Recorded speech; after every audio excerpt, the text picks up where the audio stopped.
I just want to make an opening statement right quick. I thought it's a disappointing loss, but like I told the team, it's the little things, and that goes for players and coaches. We had the situation of a substitution on the 4th and 1 down on the goal line. We got to be better as coaches, and as players, we got to do better on all the little details throughout the week. But I thought there was a lot of fight by these guys. I think they're continuing to fight for each other. There's a lot of encouraging stuff of some young guys that stepped up and made plays. Even Dawes being put up, did stuff for us. McFadden at guard, Dayon. So there's some positives coming out of the game that was good for us right there, but obviously we're disappointed with the loss, and I'll open up to any questions. You know Khalil better than maybe anyone here. How special was it for you to see him get 100? I mean, just think about that. What an incredible number. And, you know, you're hunting it for a few weeks, and it's tough. It seems like that's always the hardest one to get.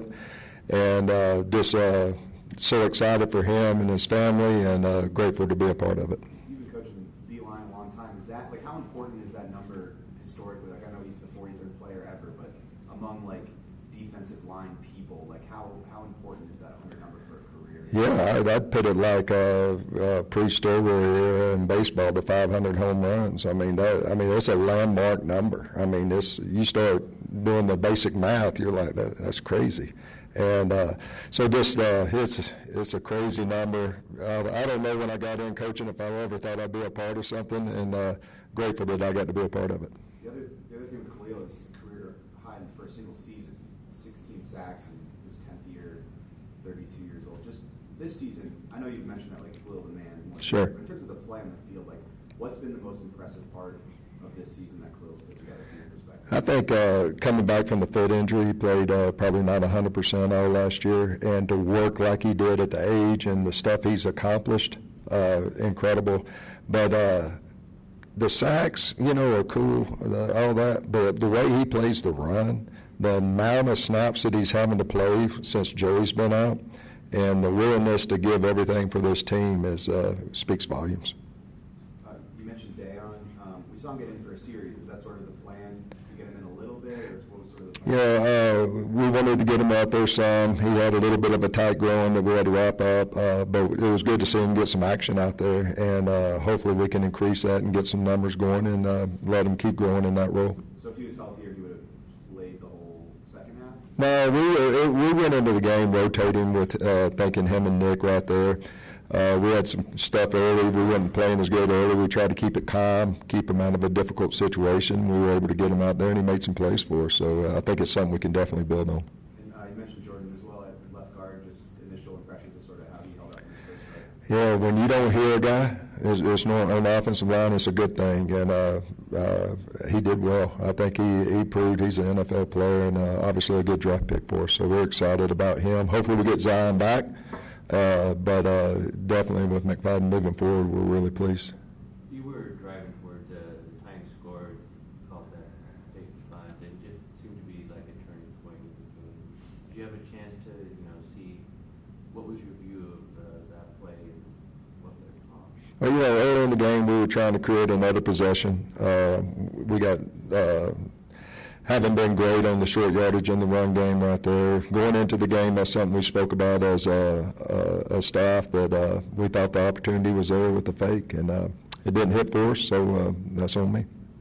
And then just with Quentin, we saw that Pat Surtain was following him for the whole game. Were you guys expecting to have that matchup go that way with Surtain shadowing him? Yeah, we thought he would. With the receivers we had up, they normally try to track him, and so that's why you saw Alex make some big catches for us. Dallas make some catches for us. We were really pleased with the way the other guys stepped up. But, yes, we anticipated that. Yeah, just how did you feel like Quentin dealt with that? Obviously, Surtain's one of the best, if not the best corner in the league. So how did you feel like he... Yeah, I think Patrick's, if not the best, you're not getting off of one hand. I thought Quentin's making strides. I mean, it showed up with some big catches in the fourth quarter. I mean, I think that's stuff as a rookie that you can build on. So, that's a tough matchup against Patrick, and I thought he held his own and competed hard and made some catches for us down the stretch. Frustrating, obviously. 9 points is never good enough. So just a bunch of little things. And that's kind of been the story. I feel like we've said it a bunch this year, so frustrating. Patrick Surtain was following Quentin for the game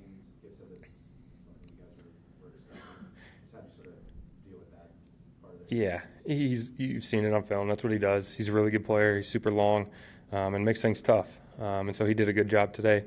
And Q keeps battling and made some catches there on him at the end that helped us. But yeah, you know going into it that's the type of game it's going to be, and he's a good player. When you have a matchup like that and you're going up against a corner like that as a quarterback, are you getting off that earlier? Like, what's sort of the thought process? It just depends on the concept. Obviously, you've got stuff, and he plays a ton of press man, especially on third downs. They did a bunch of it, and so there's certain routes you like versus it, and there's certain routes you don't. And then obviously whatever else is going on, on the the concept side. So guys made plays, just not enough of them. I know the results have been what you wanted. Do you feel yourself progressing? Do you feel more comfortable now than you did a few weeks ago, or is it still? Man, I've felt comfortable out there, and I think that's a credit to Kellen, to Nuss, really to this locker room that's given me a bunch of confidence. I'm just really frustrated, and I think we all are, because we don't have the results right now. We're not winning football games, and that hurts. But Giff said it right, and we believe him. We got one more shot at this thing, and we're going to go try to beat Kansas City next week. For you specifically, what is it that's frustrating you the most about your play? Just inconsistencies, right? I don't think I played very well in the first quarter. And when you start slow, that was the story of the last time we played these guys. You start slow, and they do a good job running the football, controlling the clock. And so you put your defense in a tough spot there early. And then, it's just tough playing from behind. So we got to start faster. I got to start faster. It starts with me. So that's frustrating. I thought you had a little bit of a connection with Alex Erickson throughout the game. What was working between you, other than the fact that Patrick's Yeah, well, Alex is a really good player, and I'm really grateful we have him.